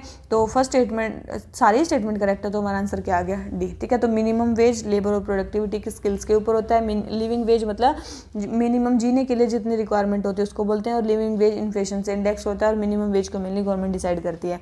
तो क्वेश्चन नंबर 78 आंसर हो गया डी। आ जाते हैं क्वेश्चन नंबर 79 पे। हेडलाइन इन्फ्लेशन के बारे में बात करनी है। देखो जो हेडलाइन इन्फ्लेशन होता है, आपको पता है हेडलाइन इन्फ्लेशन क्या होता है, जितने भी वो होते हैं सारे को इसमें कैलकुलेट कर लिया जाता है, मतलब सब्सटेंसेस को। It is the measure of total inflation with in economy. Total inflation को ही हेडलाइन इन्फ्लेशन बोलते हैं। लेस वोलेटाइल, देखो हेडलाइन इन्फ्लेशन को अगर हम हेडलाइन इन्फ्लेशन में से माइनस कर देते हैं फूड और फ्यूल का इन्फ्लेशन, फूड और फ्यूल का इन्फ्लेशन, क्योंकि ये क्या होती है, फूड और फ्यूल के प्राइसेस बहुत ज़्यादा वोलेटाइल होते हैं, बहुत ज़्यादा चेंज होते रहते हैं। तो अगर इस वोलेटिलिटी को हटा दिया जाए तो उसको बोलते हैं कोर इन्फ्लेशन। तो कोर इन्फ्लेशन क्या होता है, लेस वोलेटाइल होता है, मतलब ये लेस चेंज होगा, वो कोर इंडस्ट्रीज का इन्फ्लेशन होता है, ठीक है। तो याद रखना जो हेडलाइन इन्फ्लेशन होता है वो मोर वोलेटाइल होता है कोर इन्फ्लेशन से। तो ये सेकंड स्टेटमेंट रॉन्ग होगी, फर्स्ट स्टेटमेंट करेक्ट है, तो हमारा आंसर क्या आ गया, ए, ठीक है। कोर इंडस्ट्रीज आपको बताई थी, टोटल 8 कोर इंडस्ट्रीज थी, ठीक है, मतलब ध्यान रखना, ठीक है, मतलब कौन कौन सी कोर इंडस्ट्रीज हैं क्या है। तो हेडलाइन इन्फ्लेशन मेनली क्या होता है, मेनली बता दिया मैंने कि मेनली फूड, सारे जितने भी इकोनॉमी में इन्फ्लेशन है उसको मेजर करता है, और core inflation mainly core industries के इन्फ्लेशन को करता है, फूड एंड फ्यूल को उसमें से माइनस कर दिया जाता है। तो क्वेश्चन नंबर 79 आंसर हो गया ए। आ जाते हैं क्वेश्चन नंबर 80 पे। Capital market involves the trading of non equity. देखो कैपिटल मार्केट में मेनली क्या होता है, इक्विटी वाले डेट इंस्ट्रूमेंट वो होते हैं, मनी मार्केट में नॉन इक्विटी वाले होते हैं। तो फर्स्ट स्टेटमेंट तो क्या होगी, रॉन्ग होगी, ठीक है। तो बोले कि कैपिटल मार्केट में नॉन इक्विटी इंस्ट्रूमेंट होते हैं, नहीं, इक्विटी वाले इंस्ट्रूमेंट वहाँ पे ट्रेड होते हैं, जबकि जो मनी मार्केट है वहाँ पे शॉर्ट टर्म होते हैं। देखो शॉर्ट टर्म नॉन इक्विटी होंगे, यहाँ पे क्या होंगे, मनी मार्केट में short term non equity debt होगा यहाँ पे। तो पहली स्टेटमेंट तो बिल्कुल रॉन्ग होगी। सेकंड है as compare to money market instrument capital market instrument are safer. देखो मनी मार्केट के जो इंस्ट्रूमेंट होते हैं ना वो ज़्यादा सेफ होते हैं, क्योंकि उसमें आप 10% से कम मनी लगा रहे हो। अगर बाई चांस कोई बिजनेस डूब भी गया तो आपके 10% मनी ही जाएगी, या फिर आप उसको जल्दी से निकाल सकते हो और दूसरी जगह पे कहीं पे लगा सकते हो। लेकिन अगर आपने कैपिटल मार्केट में इन्वेस्ट कर दिया तो यहाँ से पैसा निकालना बहुत मुश्किल होता है। अगर बिजनेस डूब गया तो आपके सारे पैसे डूब जाएंगे और निकालना मुश्किल हो जाएगा। तो जो मनी मार्केट है वो ज़्यादा सेफ है as compare to capital market. तो ये भी स्टेटमेंट हमारी क्या होगी, रॉन्ग हो गई, ठीक है। तो ये स्टेटमेंट भी हमारी रॉन्ग होगी। तो दोनों ही स्टेटमेंट हमारी रॉन्ग है। हमसे पूछा करेक्ट, तो हमसे करेक्ट तो एक भी नहीं है, ना 1 ना 2, ठीक है। तो आंसर हमारा क्या हो गया, डी, ठीक है। आ जाते हैं क्वेश्चन नंबर 81 पे। पोलर बियर के बारे में बात करनी है। किसके बारे में, पोलर बियर के बारे में।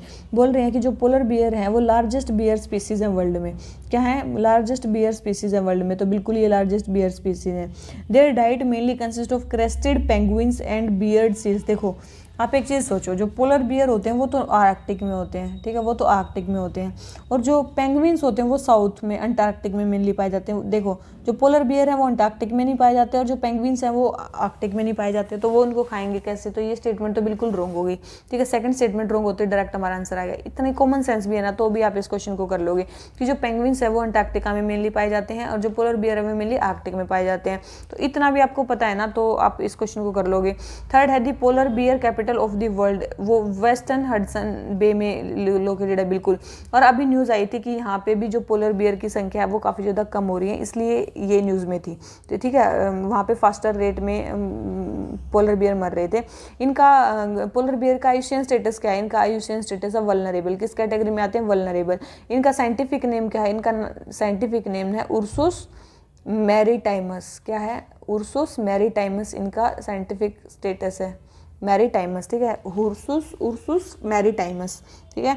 और ये मैंने बताई दी आपको। तो question number 81 second statement wrong है, आंसर आएगा सी। आ जाते हैं क्वेश्चन नंबर 82 पे। नाबार्ड के बारे में बताना है, बोल रहे हैं कि ये रूरल इंफ्रास्ट्रक्चर डेवलपमेंट फंड और रूरल इनोवेशन फंड, इसको भी इन दोनों फंड्स को मैनेज करती है। इसके अलावा एक फंड को और भी मैनेज करती है, वो है dairy processing infrastructure development fund, dairy processing infrastructure development fund, इसको भी मैनेज करती है। तो इन तीनों को ही मैनेज करती है। दूसरा है कि it provide supervision and guidance to the regional rural bank to help them achieve their objective. Regional rural bank की हेल्प करती है ताकि वो अपने ऑब्जेक्टिव्स को कंप्लीट कर सकें, बिल्कुल उनकी भी हेल्प करती है। बोल रहे हैं इनको टोटली आरबीआई ओन करता है। आपको पता होना चाहिए इसको कौन ओन करता है। ये मेनली आरबीआई और गवर्नमेंट ऑफ इंडिया दोनों इसको ओन करते हैं। कौन? गवर्नमेंट ऑफ इंडिया और आरबीआई दोनों इसको गवर्न करते हैं, केवल आरबीआई इसको गवर्न नहीं करता है, ओन नहीं करता है। तो थर्ड स्टेटमेंट तो हमारी रॉन्ग होगी और first and second statement correct है। तो हमारा आंसर क्या आ गया? ए। कब एस्टेब्लिश किया गया था? नाबार्ड 1982 में। नाबार्ड एक्ट 1981 आया था, उसके अकॉर्डिंग इसको एस्टेब्लिश किया गया था। इसका मतलब क्या है? एक स्टैट्यूटरी बॉडी है, ठीक है, ये एक स्टैट्यूटरी बॉडी है और इसको कौन डायरेक्ट करता है? Board of directors. कौन होते हैं? Board of directors. इसमें भी कौन होते हैं? Board of directors. इनके बोर्ड्स ऑफ डायरेक्टर में क्या होते हैं? एक चेयरपर्सन होते हैं, 3 डायरेक्टर्स होते हैं जो एक्सपर्ट होते हैं अलग अलग फील्ड में, जैसे कि कोई रूरल डेवलपमेंट में, रूरल इकोनॉमिक्स में, विलेज एंड कोटेक इंडस्ट्री में, स्मॉल स्केल इंडस्ट्रीज में, या फिर आरआरबी या कोऑपरेटिव बैंक्स को चलाने में जो एक्सपर्ट होते हैं, कुछ मतलब ऐसे डायरेक्टर्स होते हैं।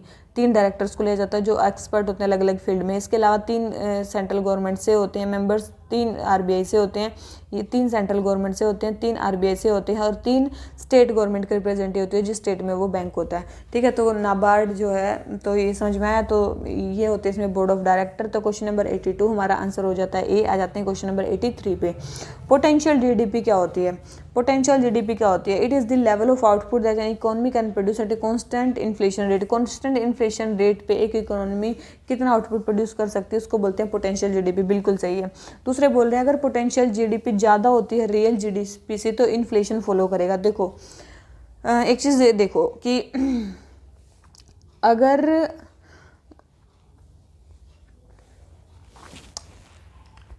मैं आपको बता रही हूँ क्या, अगर मान लो कि इकोनॉमी है, किसी भी इकोनॉमी में अगर रियल जीडीपी ज़्यादा है पोटेंशियल जीडीपी से, ठीक है, ये पोटेंशियल जीडीपी है, ये रियल जीडीपी है।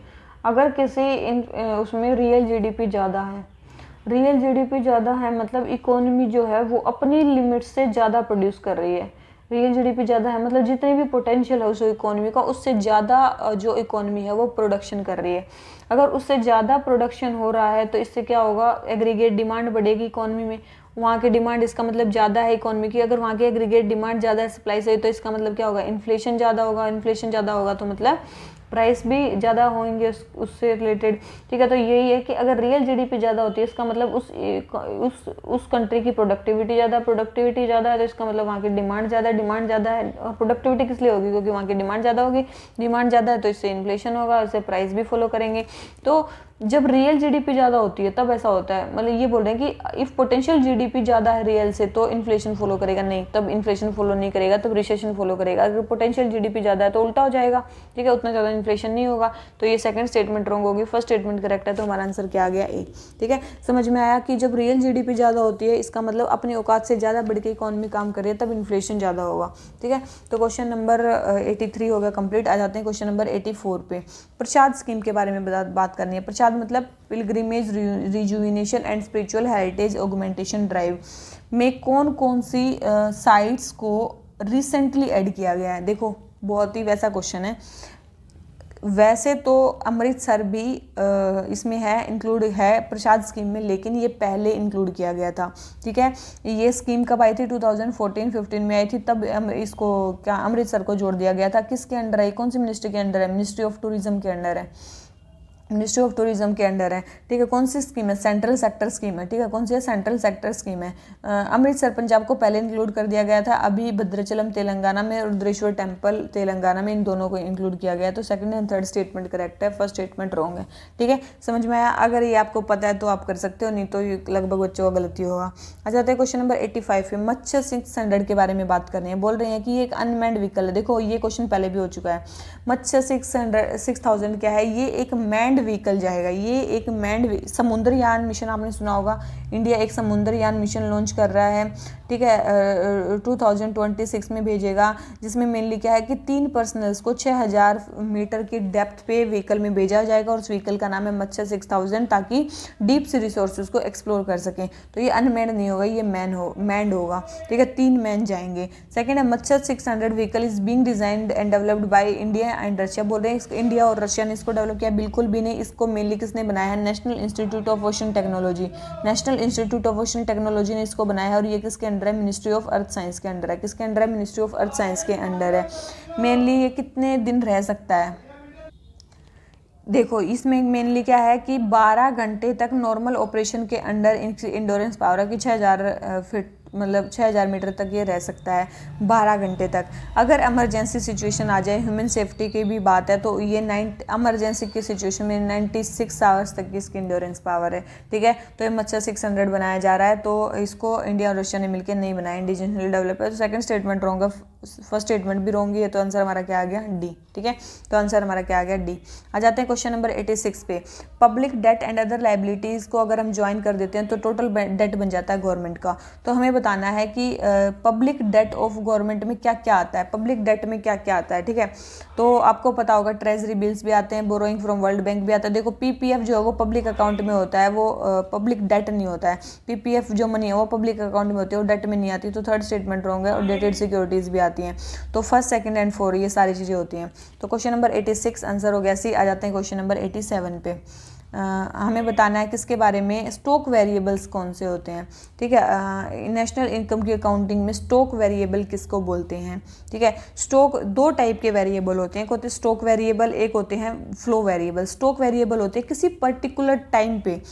पर्टिकुलर टाइम पे जो चीज़ होती है उसको बोलते हैं स्टॉक वेरिएबल। और फ्लो वेरिएबल होते हैं जो मतलब किसी टाइम फ्रेम में जो चीज़ें होती हैं, जैसे कि जीडीपी ऑफ द कंट्री कैसे कैलकुलेट होती है, एक साल की, लगभग 1 साल की जीडीपी कैलकुलेट होती है ना, मतलब कि 2021 से 2022 तक की जीडीपी आप कैलकुलेट करोगे, तो ये फ्लो ऑफ टाइम हो गया, एक पीरियड ऑफ टाइम हो गया। जब पीरियड ऑफ टाइम के लिए आप किसी चीज़ को कैलकुलेट करते हो तो वो होती है फ्लो वेरिएबल। वो क्या होता है? फ्लो वेरिएबल होता है। तो जीडीपी ऑफ कंट्री क्या है? एक फ्लो वेरिएबल, वो स्टॉक वेरिएबल नहीं है। तो फर्स्ट स्टेटमेंट तो रॉन्ग होगी, ठीक है। सेकंड है money supply in an economy. देखो मनी सप्लाई क्या है? अभी कितनी मनी सप्लाई है, मान लो कि अभी 100 रुपये इकोनॉमी में गए हुए तो एक टाइम पे ही मापेंगे ना, और परसों कितनी थी? इतनी थी। तो किसी पर्टिकुलर टाइम पे इसको माप रहे हैं, तो बिल्कुल मनी सप्लाई क्या है? एक स्टॉक वेरिएबल है। एक्सटर्नल डेट, अभी कंट्री का एक्सटर्नल डेट कितना है, तो ये भी स्टेटमेंट सही होगी कि एक्सटर्नल डेट इंडिया का कितना है, तो वो भी क्या है? एक कौन सा वेरिएबल है? स्टॉक वेरिएबल है, ठीक है, मतलब एक टाइम पे ही मापा जाएगा। फिर है investments in an economy. Investment, देखो इन्वेस्टमेंट्स एक इकोनॉमी में कितने टाइम में आ रही है, तो कैसे मापोगे आप? किसी पीरियड में ही मापोगे ना, कि 2021 में कितनी इन्वेस्टमेंट्स आई, दिन में तो नहीं मापोगे, टोटल इतने दिन में कितनी इन्वेस्टमेंट्स आई। तो वो इन्वेस्टमेंट्स भी क्या है? फ्लो वेरिएबल है, ठीक है। तो ये भी फ्लो वेरिएबल है, तो ये भी स्टेटमेंट रॉन्ग होगी। तो फोर्थ स्टेटमेंट भी रॉन्ग होगी। तो आंसर हमारा क्या आ गया? बी, ठीक है। समझ में आया? 2 टाइप के वेरिएबल होते हैं, एक होता है स्टॉक वेरिएबल, एक होता है फ्लो वेरिएबल। स्टॉक वेरिएबल मतलब जिसमें एक पर्टिकुलर टाइम पे जो चीज़ मापी जाए उसको बोलते हैं, जैसे कि कैपिटल माप लिया आपने, एक्सटर्नल डेट माप लिया, मनी सप्लाई माप लिया, फिर पॉपुलेशन ऑफ द कंट्री, ये भी कैसे मापी जाती है? किसी टाइम पीरियड पे मापी जाती है। जैसे कि 10 साल का एक सेंसस किया जाता है, उस टाइम पे कितनी पॉपुलेशन वही मापी जाती है, ठीक है। तो पॉपुलेशन मापी जाती है, वो भी स्टॉक वेरिएबल है। फ्लो वेरिएबल मतलब जो किसी टाइम फ्रेम के अंदर जो मापे जाते हैं, किसी पीरियड ऑफ टाइम के अंदर, जैसे GDP of the country, income of a person, किसी पर्सन की इनकम कितनी है, एक महीने में उसने कितना कमाया, महीने में मापते हो ना इनकम। आप मेनली कैसे मापते हो कि एक महीने में एक पर्सन की इनकम कितनी है, उसको बोलते हैं इनकम। तो ये भी पीरियड को मानते हो, तो ये भी इनकम ऑफ द पर्सन क्या होगी? ये भी फ्लो वेरिएबल हो गया। समझ में आया? तो क्वेश्चन नंबर 87 आंसर हो गया बी। आ जाते हैं क्वेश्चन नंबर 88 पे। बोल रहे हैं कि कंट्री की जीडीपी को कैलकुलेट करने में क्या चीज़ इंक्लूड नहीं होती है। देखो इंक्लूड करने में क्या चीज़ कैलकुलेट नहीं होती है। देखो ट्रांसफ़र क्या चीज़ इंक्लूड नहीं होती है। देखो जीडीपी होती है फाइनल गुड्स एंड जो सर्विसेज जो किसी कंट्री में प्रोड्यूस होते हैं उसको बोलते हैं। देखो ट्रांसफ़र पेमेंट्स प्रोड्यूस नहीं होती है कंट्री में, फाइनल गुड्स एंड सर्विसेज नहीं है। इंटरमीडिएट गुड्स, फाइनल गुड्स नहीं है, तो फर्स्ट एंड सेकेंड तो नहीं होगा, ठीक है, फर्स्ट एंड सेकंड तो नहीं होगा। उसके बाद क्या है, थर्ड है purchase of shares in secondary market. Secondary market में आप शेयर्स को शेयर एंड परचेज कर रहे हो तो वो भी नहीं होगा। Imputed rental of self occupied house, अगर हमारे हाउस में रेंट आ रहा है तो वो क्या है, बिल्कुल एक फाइनल गुड्स, मतलब फाइनल हमारे हाथ में मनी आ रही है तो वो जीडीपी में कैलकुलेट होती है, तो ये कैलकुलेट होती है। तो फोर्थ कैलकुलेट होता है, फर्स्ट एंड पहले 3 कैलकुलेट नहीं होते। तो कौन सी चीज़ जीडीपी में कैलकुलेट नहीं होती, तो कौन सी नहीं होती है वो आपको नॉर्मल पता होना चाहिए। क्वेश्चन नंबर 88 आंसर हो गया ए। आ जाते हैं क्वेश्चन नंबर 89 पे। फिस्कल पॉलिसी में बात करें, फिस्कल पॉलिसी मतलब जो गवर्नमेंट करती है। सबसे पहले है increasing government expenditure and reducing tax revenue during recession is देखो, प्रो साइक्लिकल फिस्कल पॉलिसी और एक होती है काउंटर साइक्लिकल फिस्कल पॉलिसी। मैं आपको समझाई देती हूँ होती क्या है, देखो ठीक है। एक होती है ठीक है, देख दो, एक होती है प्रो साइक्लिकल फिस्कल पॉलिसी, ठीक है। Pro cyclical fiscal policy, pro cyclical fiscal policy का मतलब होता है प्रो साइकिल, मतलब जैसा साइकिल चल रहा है वैसा ही करेंगे, जैसा साइकिल चल रहा है वैसा ही करेंगे, ठीक है। एक होती है काउंटर साइक्लिकल फिस्कल पॉलिसी, मतलब जैसा चल रहा है उसका अपोजिट करेंगे, जैसा चल रहा है उसका अपोजिट करेंगे। जैसे कि एग्जाम्पल दे रही हूँ काउंटर साइक्लिकल का, जैसे देख लो, मान लो कि रिसेशन चल रहा है इकोनॉमी में रिसेशन का मतलब क्या होता है, रिसेशन का मतलब होता है कि डिमांड कम हो गई है, ठीक है, डिमांड कम हो गई है और ग्रोथ भी क्या हो गई है, कम हो गई है, ग्रोथ भी क्या होगी, कम हो गई है। अब हमें क्या करना है, दोनों को बढ़ाना है, दोनों को क्या करना है, बढ़ाना है। देखो इकोनॉमी में क्या चल रहा है, रिसेशन चल रहा है, मतलब डिमांड कम हो गई है।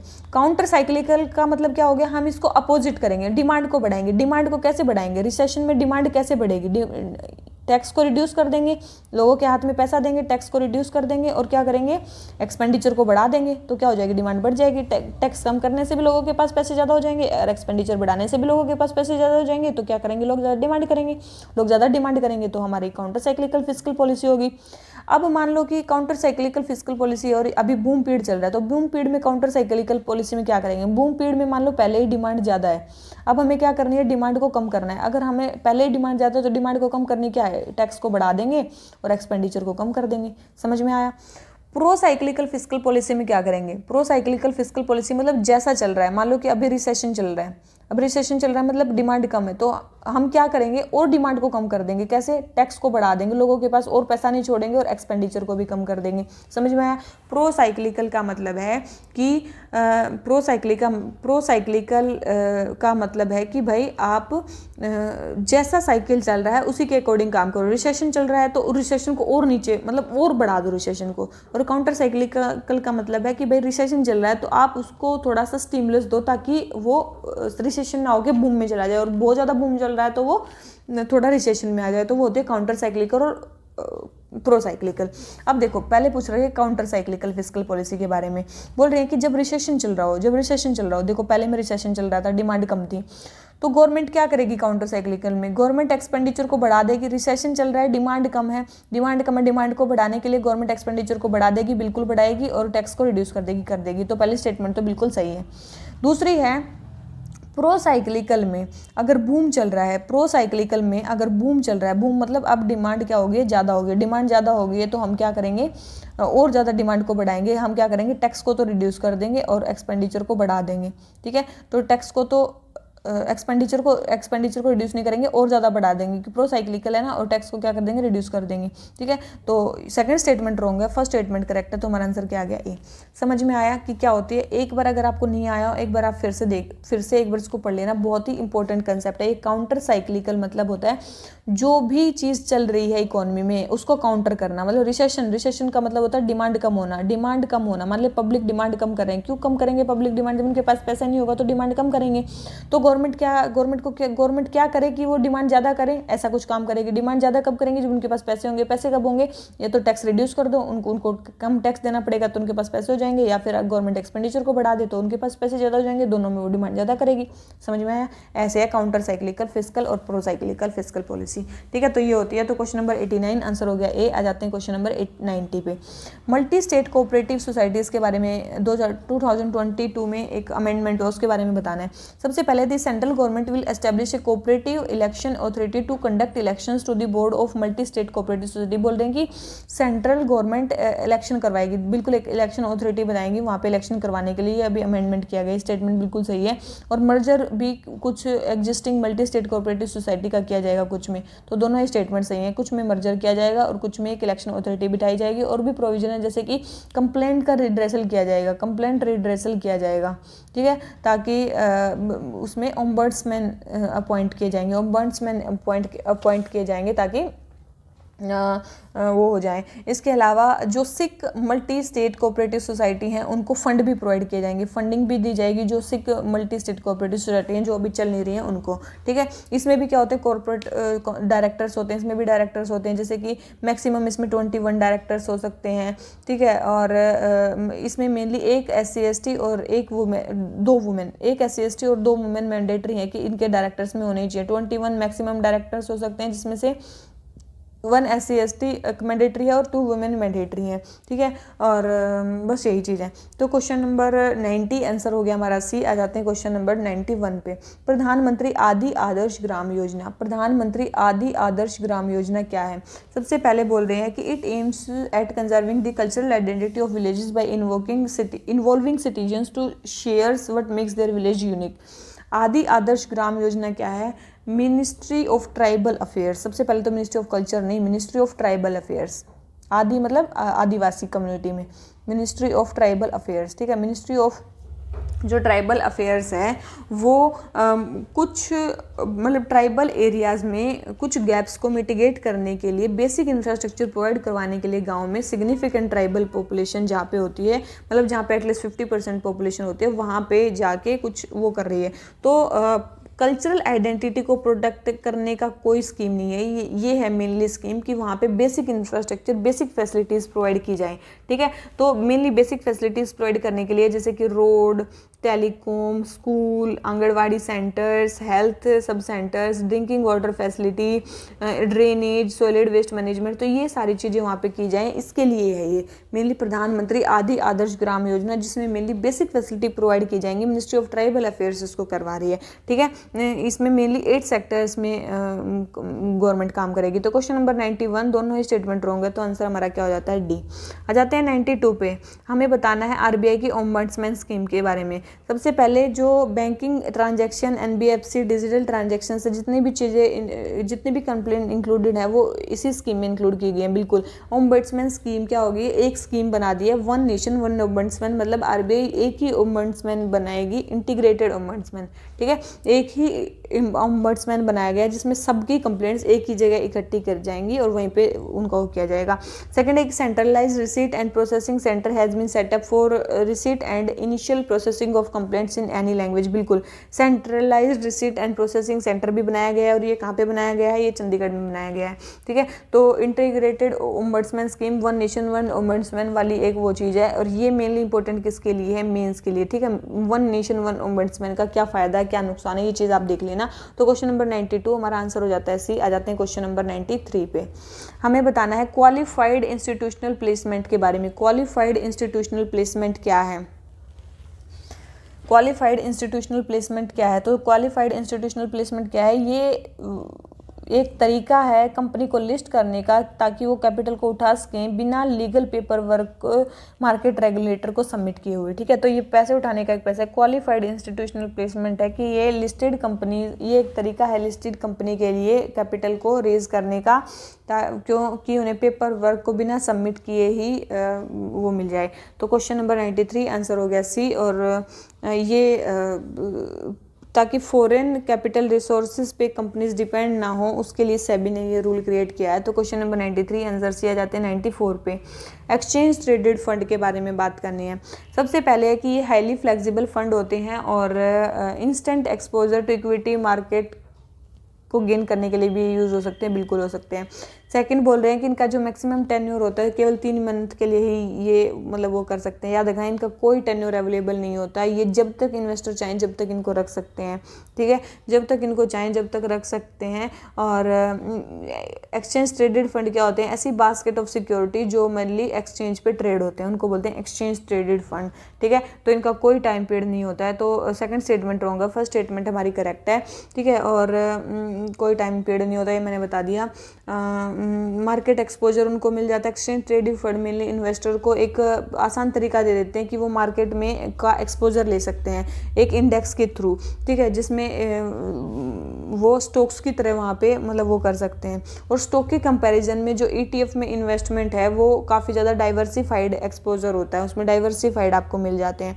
जैसे कि एक गोल्ड ETF का नाम सुना होगा। गोल्ड ETF एक टाइप का ETF है जहाँ पे mainly domestic physical gold price को ट्रैक करके ही मेनली वहाँ पे प्राइसिंग की जाती है। तो आप वहाँ पे प्राइस खरीद सकते हो। तो ऐसा होगा कि जैसे कि आपने गोल्ड का प्राइस खरीदा है, ये एक टाइप के पैसिव इन्वेस्टमेंट इंस्ट्रूमेंट होते हैं जो मेनली गोल्ड प्राइसेस के बेस पे या गोल्ड बुलियन के बेस पे होते हैं। यहाँ पे मतलब आप गोल्ड खरीदोगे, उसमें चोरी का डर होगा, इन सब चीज़ों को वेल्थ टैक्स वगैरह देना पड़ेगा, सेल्स टैक्स देना पड़ेगा।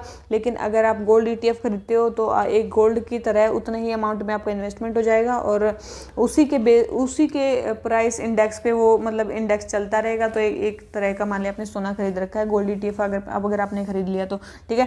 थोड़ा म्यूचुअल फंड से ये अलग है, क्योंकि देखो म्यूचुअल फंड मेनली दिन में एक ही बार ट्रेड होता है, लेकिन ETF एक्सचेंज ट्रेडेड फंड पूरा दिन चलते रहते हैं, ठीक है। तो म्यूचुअल फंड से थोड़े अलग हैं एक्सचेंज ट्रेडेड फंड, ये समझ में आ गया। तो ये फ्लेक्सिबल फंड्स हैं। तो क्वेश्चन नंबर 94 आंसर हो गया ए। आ जाते हैं क्वेश्चन नंबर 95 पे।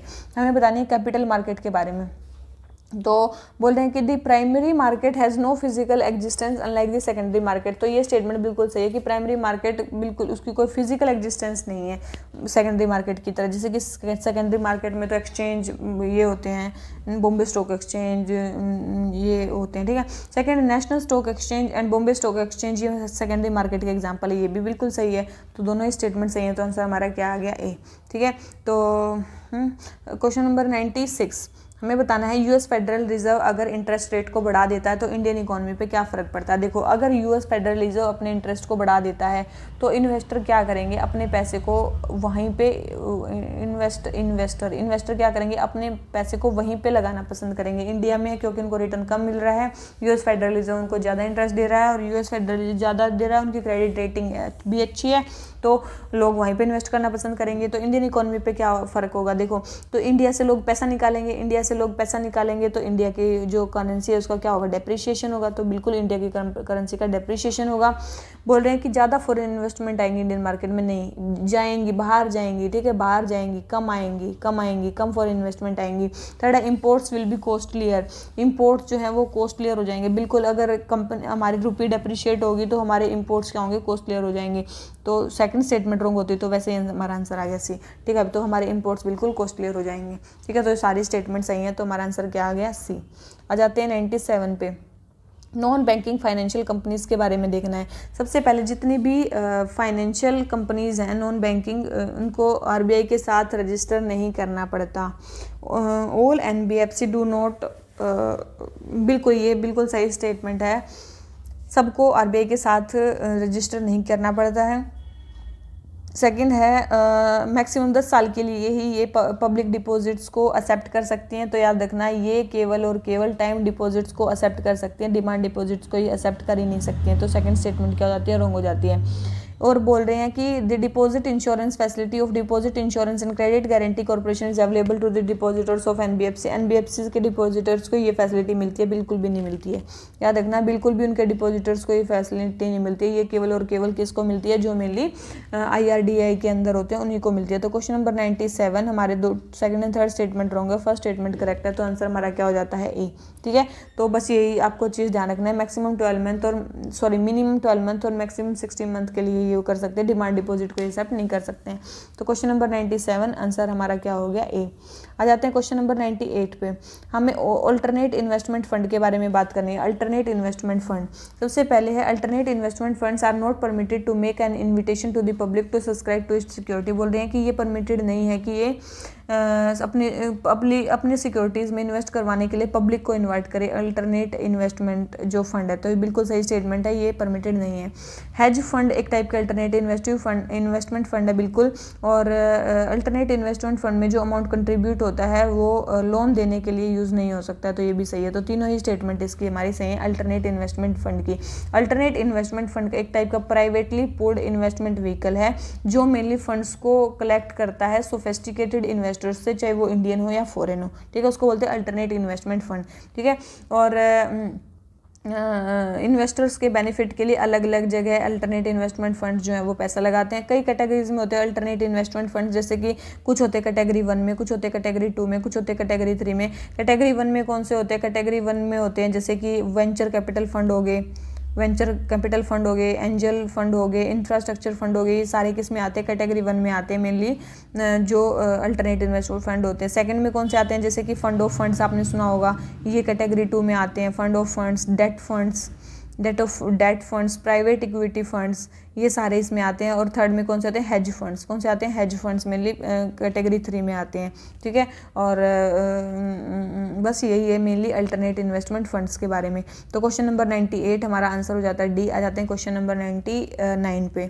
क्या बोलता है कि एयर ग्लो फिनोमिना क्या है? एयर ग्लो बोल रहे हैं कि एक टाइप का फेंट ल्यूमिनेसेंस है अर्थ के अपर एटमॉस्फेयर में जो मेनली एयर मॉलिक्यूल्स के कारण होता है, तो बिल्कुल ये उसके कारण होता है। सेकंड है नाइट्रोजन, मेनली इसका बिग पार्ट, तो याद रखना बेशक नाइट्रोजन इन्वायरमेंट में ज़्यादा है लेकिन इसका जो मेन पार्ट है वो बनता है सोडियम एटम से, ठीक है। मेनली ये किससे बनता है? सोडियम एटम से बनता है, याद रखना।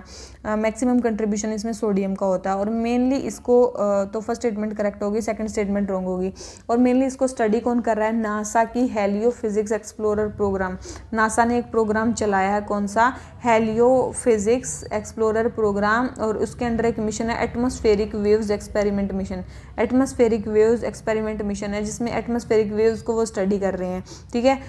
वेव को वो स्टडी कर रहे हैं तो उसको बोलते हैं air glow phenomena. Mainly NASA इसको स्टडी कर रहा है एयर ग्लो फिनोमिना को, ठीक है।